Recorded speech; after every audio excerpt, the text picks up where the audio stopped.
12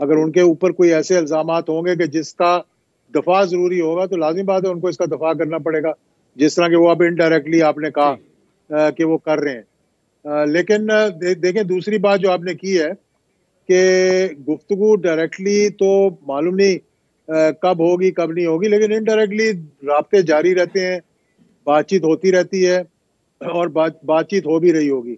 اس وقت جو ملک کے حالات ہیں، اگر کوئی سمجھ رہا ہے کہ بغیر بات چیت کیے اس سارے مسئلے کا حل نکال لے گا تو میرا خیال میں وہ بھی ایک کوئی لیونگ ان فولز پیراڈائز والی بات ہوگی کہ پاکستان کی اکانومی کے بالکل سر آئی ایگری اعجاز الحق صاحب اس کے ہاں بغیر بات چیت کے اور پولیٹیکل کنسنسس کے whatever we are facing تو اس کا ناممکن ہی نظر آ رہا ہے. ہمایوں اختر خان صاحب اکانومی بھی تھوڑی سی اگر بات کریں، اس وقت جنرل عاصم باجوہ صاحب جو ہیں وہ عاصم منیر صاحب وہ سعودی میں ہیں اور بات چل رہی ہے کہ جی کچھ کل فائنانس منسٹر نے بھی کہا کہ 3 بلین کا شاید ہمیں کچھ تھوڑا سا کشن وہاں سے مل جائے گا.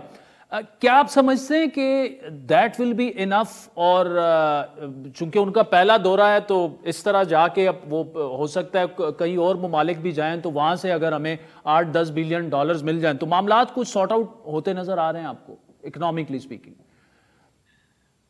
دیکھیے اول تو نیا آرمی چیف کیونکہ ہمارے بہت ہی کلوز الائز ہیں سعودی عربیہ اور UAE اور اس کے بعد چائنا، آپ دیکھیں گے کہ جنرل عاصم منیر جلد چائنا بھی جائیں گے. یہ عام طور پہ چینج آف کمانڈ کے بعد یہ وزٹس ہوتی ہیں. مجھے نہیں معلوم، آئی ڈونٹ تھنک کہ جنرل عاصم منیر جو ہیں وہ آن بہاف آف PDM گورنمنٹ یہ پیسے مانگنے گئے. آپ کا جو سوال کہ will this be sufficient، far from it. عادل شادیب صاحب، ہم 25 سال سے قرضے پہ قرضہ چڑھا رہے ہیں اور اب یہ ٹائم آ گیا ہے کہ اگلے چند عرصے میں ہمارے پاس اپنا قرضے کا سود اتارنے کے پیسے بھی ہماری انکم سے نہیں آ سکیں گے. آلریڈی فسکل 22 میں 80% جو ہمارا نیٹ ریونیو تھا فیڈرل گورنمنٹ کا وہ صرف قرضے کے سود میں گیا. اور آپ اندازہ لگا لیں کہ جس طریقے سے آج کل کیا ہم 25 سال سے دیکھ رہے ہیں کہ خوشی منائی جاتی ہے کہ جی ہمارے IMF سے ڈیل ہو گئی. IMF سے ڈیل کا مطلب یہ ہوتا ہے کہ ہم نے اور قرضہ لے لیا. خوشی منائی جاتی ہے کہ جی بس سعودی عربیہ سے پیسے آنے والے. سعودی عربیہ سے آپ کو کوئی ایڈ یا گرانٹ تو نہیں آ رہا نا، سعودی عربیہ سے بھی قرضہ ہی آ رہا ہے، UAE سے بھی قرضہ ہی آئے گا، قطر سے بھی قرضہ ہی آئے گا. یہ جو آپ کی پالیسی ہے کہ آپ صرف قرضے کی بنا پہ اپنے 25 سال سے کام چلا رہے ہیں کہ قرضے لیتے جاؤ، اسی وجہ سے تو ہم اس مقام پہ پہنچے ہیں. یہ چیز سرے سے اور یہ خان صاحب بالکل and this can not be way forward any more. Ijaz ul Haq sahab اگر پولیٹیکل سچویشن کی بات کریں پنجاب میں، پرویز الہی صاحب جو ہیں وہ اب نظر ایسے آ رہا ہے کہ شاید عمران خان صاحب خود بھی ان سے زیادہ خوش نہیں ہیں. ابھی بھی ان کی سٹیٹمنٹ آئی ہے کہ ذمہ دارانہ بیانات دینے چاہیے تحریک انصاف کی اس کو، اور شاید 3-4 لوگ جو ہیں ان کو اعتماد کا ووٹ بھی نہیں دیں گے. کیا آپ سمجھتے ہیں کہ کاف لیگ اور PTI کا رستہ جو ہے وہ سپلٹ ہو سکتا ہے اور پرویز الہی صاحب اس وقت نہیں چاہتے کہ کسی صورت وہ پنجاب اسمبلی تحلیل کریں؟ دیکھیں پرویز الہی صاحب بڑے منجے ہوئے سیاستدان ہیں، میرے خیال میں ان چند لوگوں میں سے ہیں جنہوں نے اتار چڑھاؤ دیکھا ہے سیاست کا، اور تقریباً ہر دور میں ایک پرومیننٹ رول انہوں نے پلے کیا ہے. میرا خیال ہے کہ عمران خان صاحب کو ان کی رائے سے ایگری کریں نہ کریں لیکن ان کے ساتھ بیٹھ کر مشورے ضرور کرنے چاہیے. اور میرا خیال ہے کہ اگر کوئی سنجیدہ سیاستدان جو سمجھ رہا ہے کہ یہ مسائل کہاں جا رہے ہیں ملک کے، تو وہ ہر پہلو کو دیکھنا چاہیے ان کو. تو اگر وہ کوئی تجویز دے رہے ہیں تو میرا خیال میں وہ اس سنسیئر ایڈوائز دینے کی کوشش کر رہے ہوں گے. اب اسمبلیاں تحلیل کرنا نہیں تحلیل کرنا، اس کے آگے کیا ہونے کو جائے گا، ان تمام چیزوں کا جائزہ لازمی بات ہے کہ PDM جو ہے وہ PDM کہہ رہا ہوں میں PTI جو ہے وہ لے رہی ہوگی. ہمایوں صاحب نے ہوں گے، بات چیت بھی ہوئی ہوگی، تو دوریاں ضرور انہوں نے بیانات ضرور دیے ہیں اس قسم کے جو کہ شاید عمران خان صاحب کو پسند نہ آئے ہوں. لیکن کئی ایسی چیزیں ہوتی ہیں جو شروع میں اس وقت پسند نہیں آتی لیکن بعد میں پتہ لگتا ہے کہ یہ تو صحیح مشورہ دے رہے تھے. تو اس پہ غور ضرور کرنا چاہیے ان کے ساتھ بیٹھ کر کہ ہمیں کیا ہمارے what are pros and cons of doing this, بجائے اس کے کہ فوراً ناراض ہو جائیں. اور دوسری بات یہ جو میں بڑا کلیئرلی سمجھتا ہوں، اور یہ میں نے بھی خان صاحب سے میری بات ہوئی ہے، کہ دیکھیں اسٹیبلشمنٹ سے محاذ رہی کرنے سے آپ کو کوئی فائدہ نہیں ہے. آپ کے اتنا بڑا سیاسی میدان ہے، 13 جماعتیں ہیں پی ڈی ایم کی، نااہل جماعتیں ہیں، بالکل ٹوٹل فیلئر ہے. اور پہلی بات تو میں یہ، اور میں بڑے عرصے سے یہ سوچتا ہوں اور مجھے دکھ ہوتا ہے یہ سوچ کر کہ the prime minister of the country is a person جس نے 50 روپے کے اسٹیمپ پیپر پہ گارنٹی اور ایفیڈیوٹ دیا تھا، کسی کے لیے ایک گارنٹی دی تھی. تو کیا یہ کسی سنجیدہ یہ ہو سکتا تھا کہ جو شخص اتنا بڑا جھوٹ بولے وہ ملک کا پرائم منسٹر بن جائے؟ معذرت کے ساتھ میں یہ بات کر رہا ہوں. مجھے پتا ہے میرے ان کے ساتھ تعلقات بھی بڑے اچھے رہے جی، قریبی رہے ہیں. جو ہے یہ سوچنے کی ہیں، یہ غور کرنے کی ہیں. چلیں اعجاز الحق صاحب اور Humayun Akhtar Khan sahab, thank you so much for joining us. ناظرین، وقت ہوئے چاہتا ہے جس کے بعد سینیٹر سلیم مانڈوی والا ہمیں جوائن کریں گے اور پھر آپ کو کراچی لیے چلیں گے.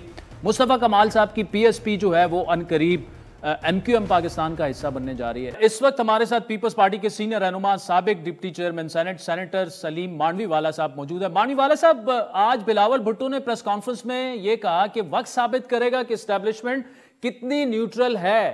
کیا آپ کی پارٹی ابھی بھی مشکوک ہے؟ جیسا کہ مطلب آج عمران خان صاحب نے کہا وہ خود بھی وزیر اعظم رہے اور انہیں اداروں کے اندر سے اطلاعات ملتی رہتی ہیں، تو کیا آپ بھی یہ سمجھتے ہیں کہ یہ معاملہ ہے اور اسی وجہ سے بلاول نے یہ بیان دیا کہ وقت ثابت کرے گا کہ اسٹیبلشمنٹ نیوٹرل ہے؟ میں یہ سمجھتا ہوں بلاول صاحب نے جو کہا ہے وہ اس لیے کہا ہے کہ جب یہ نیوٹرل کی بات آئی اور انہوں نے کہا کہ جی ہم اب پالیٹکس کو انڈیپینڈنٹلی چاہتے ہیں کہ پالیٹکس اب انڈیپینڈنٹلی چلے، سیاستدان اپنا فیصلہ کریں، پارٹیاں اپنا فیصلہ کریں، تو میرا خیال ہے انہوں نے ایک پازیٹیو وے میں یہ بات کی ہے بلاول صاحب نے، انہوں نے کوئی نیگیٹو وے میں بات نہیں کی. ٹھیک ہے. اور میں یہ سمجھتا ہوں کہ یہ اندر کی جو باتیں ہیں نا، یہ تو جی پہلی دفعہ تو نہیں ہے نا.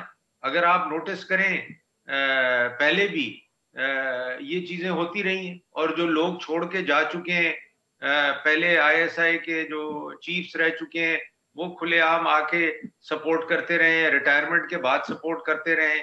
تو یہ تو چیزیں ہم نے ہمیشہ پاکستان میں ہوتی بھی دیکھی ہیں.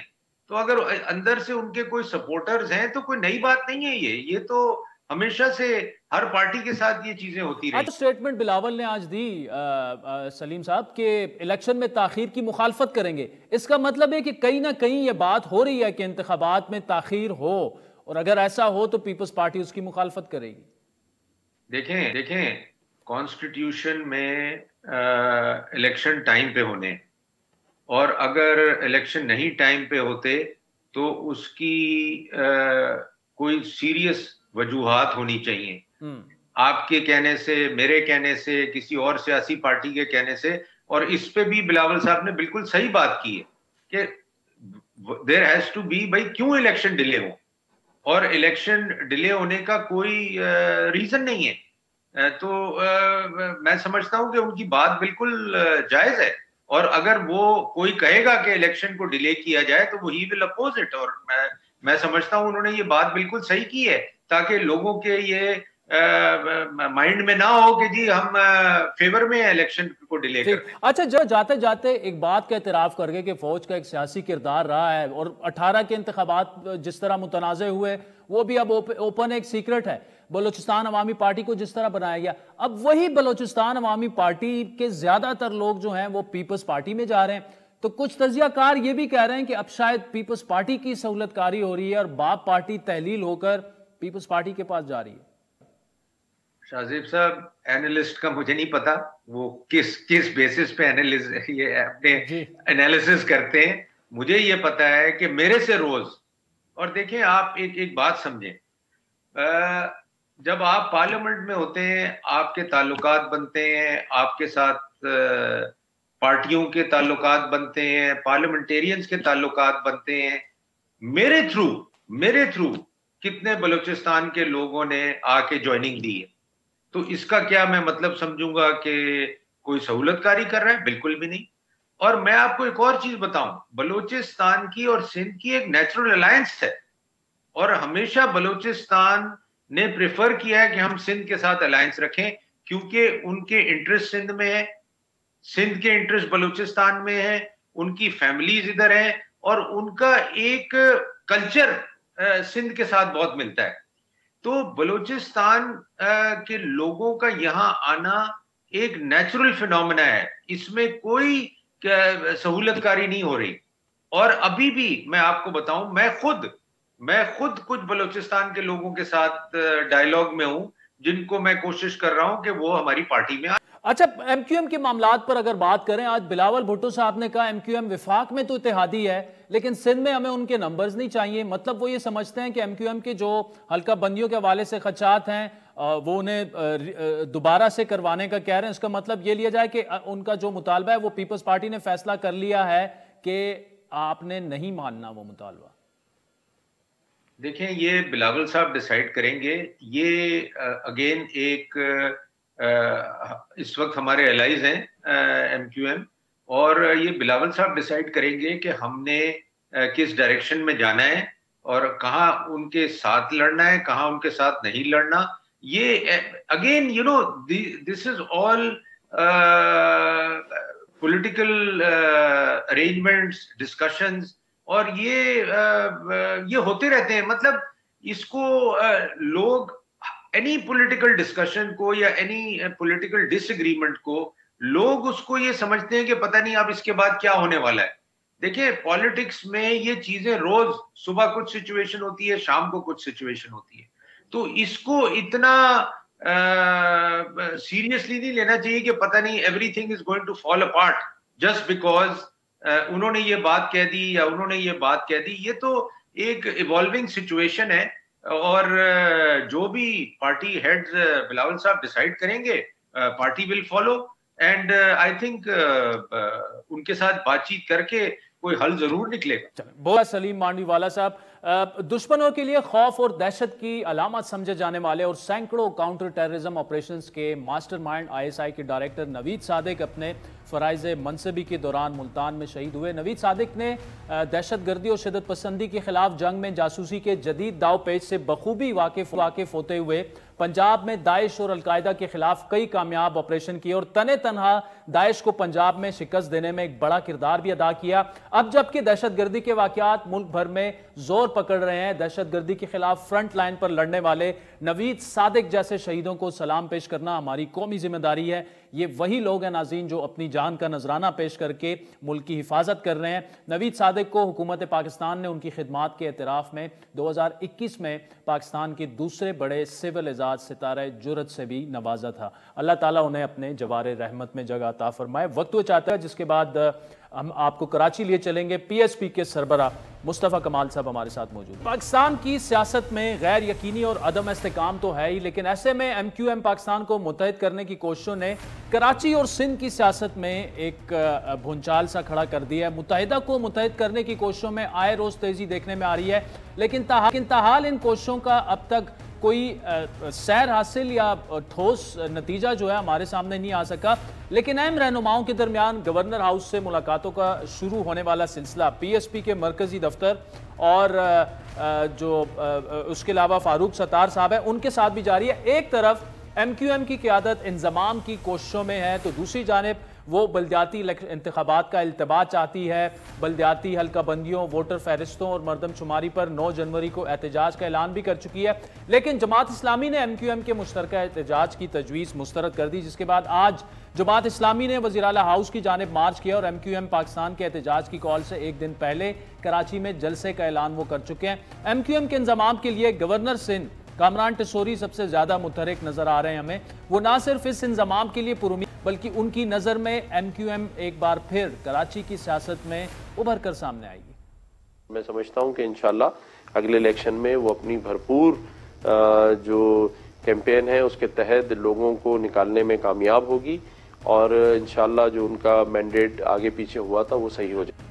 ایم کیو ایم پاکستان کے الحاق میں پاک سرزمین پارٹی کا کلیدی کردار ہوگا اور مصطفیٰ کمال کے بغیر جو ایم کیو ایم پاکستان کو دوبارہ سے منظم اور ایک دوسرے کے ساتھ ضم کرنے کا ایک جو کام ہے یا پروجیکٹ اسے کہہ لیں وہ پائے تکمیل تک نہیں پہنچ پائے گا. آپ کو یاد دلاتے چلیں کہ مصطفیٰ کمال کی سیاست میں واپسی کافی جارحانہ تھی. وہ اس سارے عمل میں بظاہر جو ہیں وہ اس وقت ان سے بات کریں گے کہ کیا وہ سوچ رہے ہیں. پی ایس پی سے متعلق گورنر سندھ نے کل ہمیں جو ہمارے شو میں بتایا, پہلے وہ سن لیں.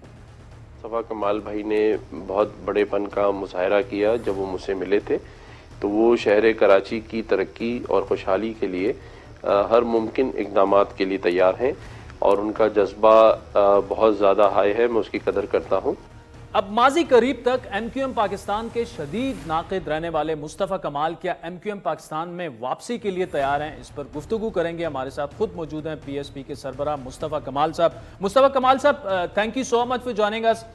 یہ بتائیے گا کہ آپ سے خالد مقبول صدیقی کے ہمراہ وفد نے ملاقات کر لی, پھر اس کے بعد معاملات کچھ آگے بھی بڑھے, پھر آپ کی پارٹی کا اہم اجلاس ہونا تھا جو ملتوی ہو گیا. کیا ابھی بھی آبسٹیکلز ہیں یا مائنڈ بن رہا ہے آپ کا ایم کیو ایم پاکستان میں دوبارہ سے اپنی پارٹی ضم کرنے کا؟ تھینک یو ویری مچ عادل بھائی. ایکچولی دیکھیے سارا معاملہ شروع کیسے ہوا کہ ہم یہ بات سن بھی رہے ہیں کہ ہم نے اپنے آپ کو الاؤ کیا کہ ہم سے کوئی یہ بات بھی کرے. ہم نے 7 سالوں تک یہ بات سنی بھی نہیں ہے نا, اور کسی کو یہ الاؤ بھی, لوگ آتے تھے ہمارے پاس یہ بات کرنے کے لیے کہ بھئی یہ سپلٹ ہوا ہے, ایک ہو جاؤ, سب بہت سارے لوگ آتے تھے اور باتیں کرتے تھے.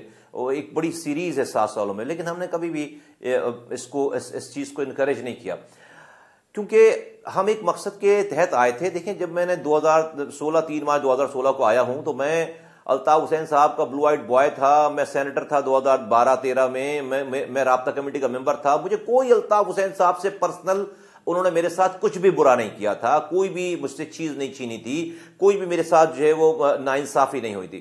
لیکن جہاں میں تھا وہاں پر جب اللہ تعالیٰ نے پردے اٹھائے ہمارے سامنے سے, ہمیں اس لیول پہ لے کر گیا تو ہم نے دیکھا کہ قوم کے لیے, اجتماع کے لیے, لوگوں کے لیے, انسانوں کے لیے اچھے فیصلے نہیں ہو رہے. اور ہم نے پہلے اس کو صحیح کرنے کی کوشش کی, الطاف حسین صاحب کو صحیح کرنے کی کوشش کی, ہم نے اس کو ری ہیب کروایا, ان کو بہت ساری چیزیں کی. پھر 5 سالوں تک کوشش کے بعد پھر ہم ان کو چھوڑ کے چلے گئے. اور پھر 3 سالوں کے بعد 2013 سے 2016 3 سالوں کے بعد جب رک نہیں رہے تھے اور یہاں پر لوگ لاپتہ ہو رہے تھے, میری قوم کے لوگ مارے جا رہے تھے, شہداء قبرستان جا رہے تھے اور ایک تباہی بربادی تھی, اور روزانہ وہ بیٹھ کر ٹی وی پہ روزانہ اس پاکستان کو, اسٹیبلشمنٹ کو, جرنیلوں کو گالی بکتے تھے اور صبح مہاجر نوجوان پکڑا جاتا تھا, مارا جاتا تھا.